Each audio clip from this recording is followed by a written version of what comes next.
Hello and welcome to Our American States, a podcast from the National Conference of State Legislatures. I'm your host, Ed Smith.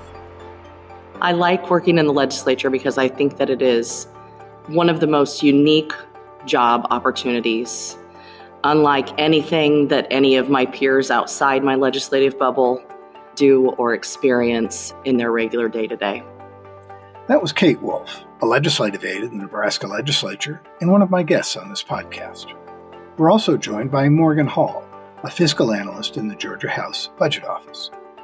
Kate and Morgan joined me on the sidelines of NCSL's Legislative Summit in Boston to talk about their experiences as legislative staff and offer some advice for new or prospective legislative staff around the country. We talked about surprises early in their career, what attracted them to legislative service, and what they wish they'd known before they started their jobs. Here's our discussion. Morgan, Kate, thanks for coming on the podcast. Happy to be here, Ed. Thank you. Thanks for having us.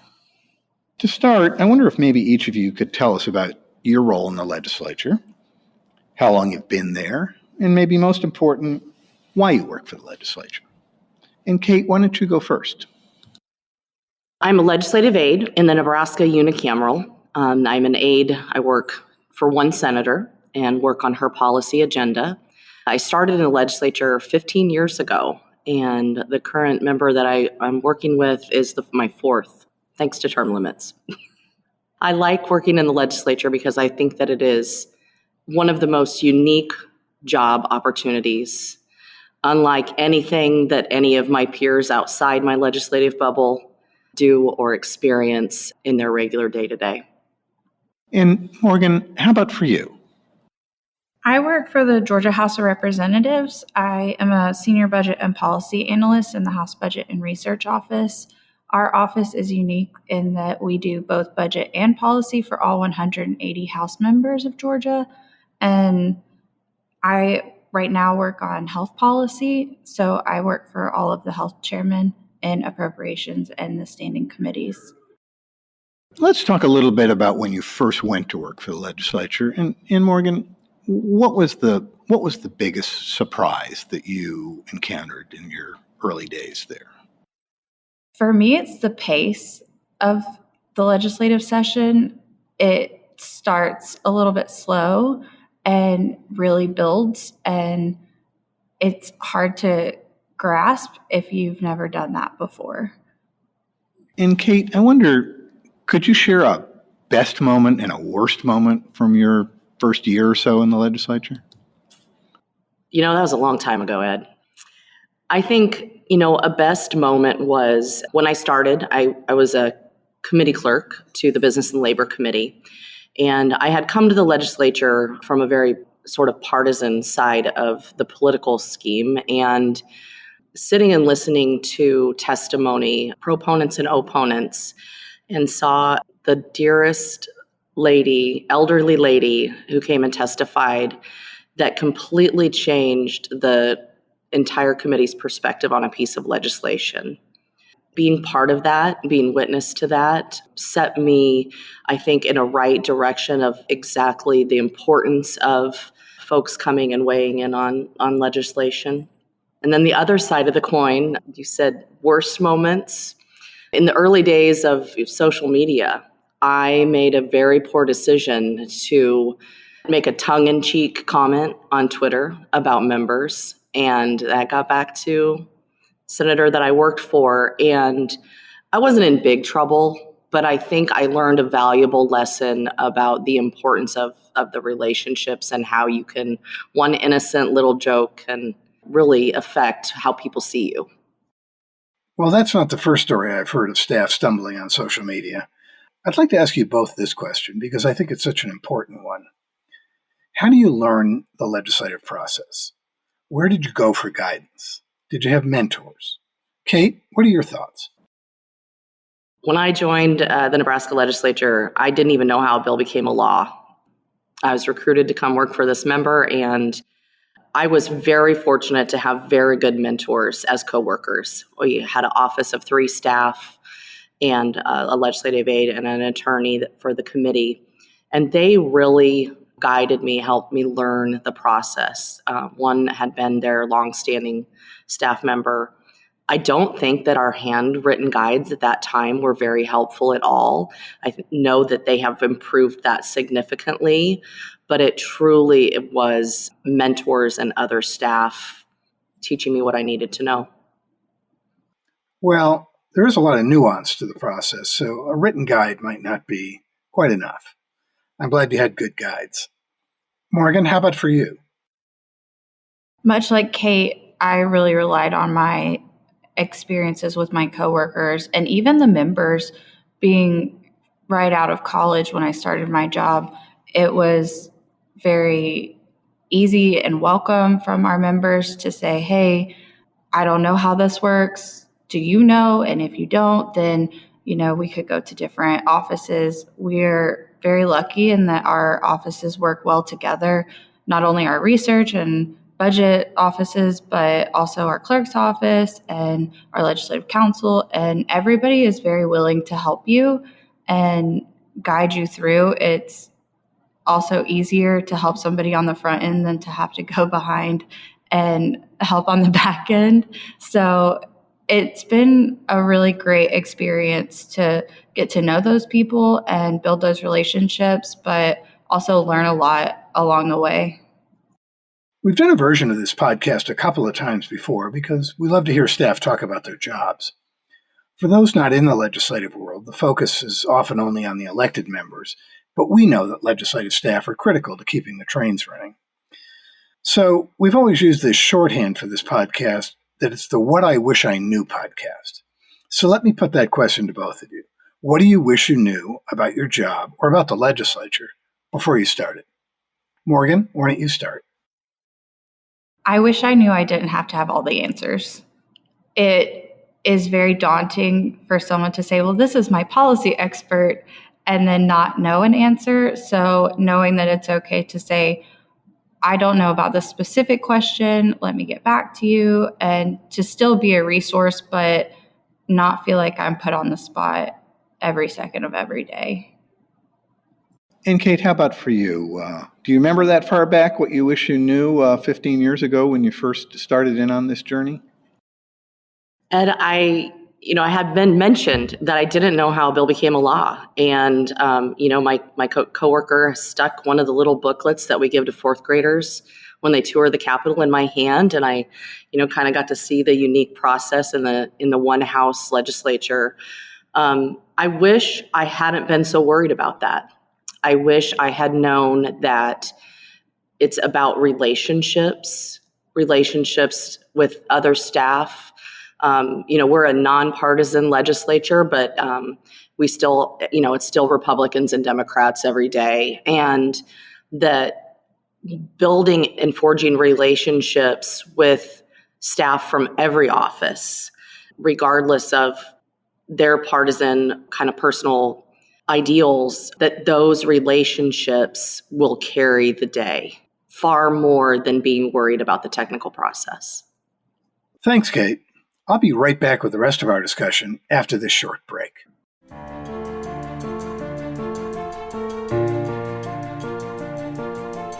When it comes to election policies, do you know how laws are different in each state? There's one easy resource to find out. NCSL, partnering with the U.S. Election Assistance Commission, has compiled a comprehensive review on those election policies in the new Soup to Nuts reference guide, Helping America Vote, Election Administration in the United States. All the topics are there. Voter ID, post-election audits, voter list maintenance, recounts, you name it, the book covers it. Hard copies are available to legislators and legislative staff. If you want one, send an email to elections-info@ncsl.org. That's elections-info@ncsl.org. Order yours today. I'm back with Kate Wolf and Morgan Hall. We discussed earlier that you have different roles in the legislature, and I'd like to explore that a little bit. For you, Kate, as personal staff, I'm wondering how your role changes between when the legislature's in session and then during the interim. The session, it's either a 90-day or a 60-day sprint for us. And in the interim, much of what I do is the same. It's just a different pace, right? It's a different deadline. And we're working on the senator's legislation, getting that through, getting to hearings during the session, lining up testimony, making sure we get stuff on the agenda. And then in the interim, I'm working on the next year's legislation, and the interim that we're in, it's the carryover legislation as well as new legislation that she'll be introducing in January. Still responding to constituents, still working on interim. We have interim study, hearings, but it's just a slower pace. But the technical part of the work is the same. Morgan, let me ask you, in your role, I don't think there's any question that there's a great deal of polarization and partisanship that has become more prominent in legislatures. How do you maintain your impartiality, sort of that I'm not on either side here, in the face of that? I think it's really important to keep the focus on facts for me and my role, because we do work for all 180 members. You get asked for a lot of the same information, and so it's important to give the same facts to each and every member.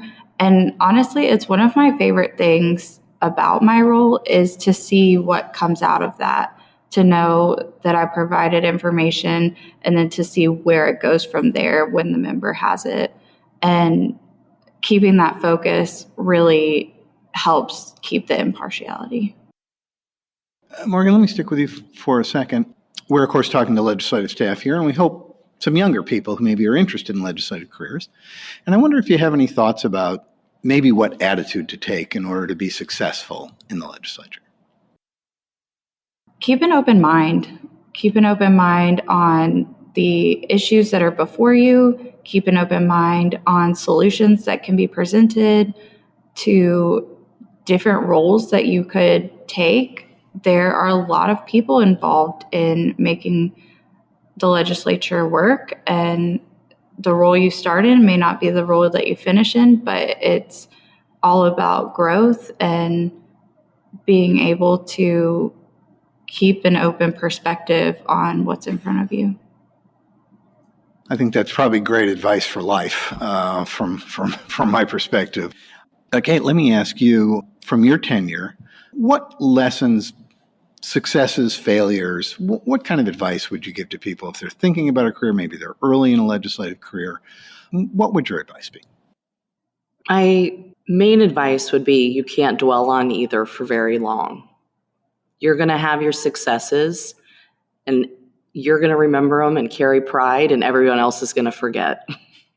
It's going to be on to the next thing. And the failures or the stumbles are exactly the same. It's, no one's going to be thinking about it because it's a slow pace and a fast pace all at the same time. Very rarely does an idea become a law quickly, right? It's going to go through perhaps multiple sessions and things like that. And so we often say we learn more from our failures, but, learning from the successes and just don't dwell. Don't stay in that space. Take on the next challenge and look forward to the next day. As we wrap up, I wonder if you just have any other thoughts, any other advice you'd offer about both the work, but also the sense of mission and fulfillment, I think, that a lot of people in legislative service tell me they get from their jobs, and that's really what keeps them there. Kate, why don't you go first? There isn't anything we do in the legislature that doesn't impact someone's life. There isn't anything in anyone's day-to-day life that government doesn't touch. We have, had those fun, conversations. Try to think of something. I can tell you a policy, right? I can tell you a statute that impacts that. And so in that way, the work is very serious. It's meaningful, but it's also mysterious to most of the world. We have a front row seat to sometimes some of the most impactful decisions. it's hard to find a piece of legislation that will impact everyone or someone positively. I think that winners and losers aspect of policy needs to be taken as extreme responsibility.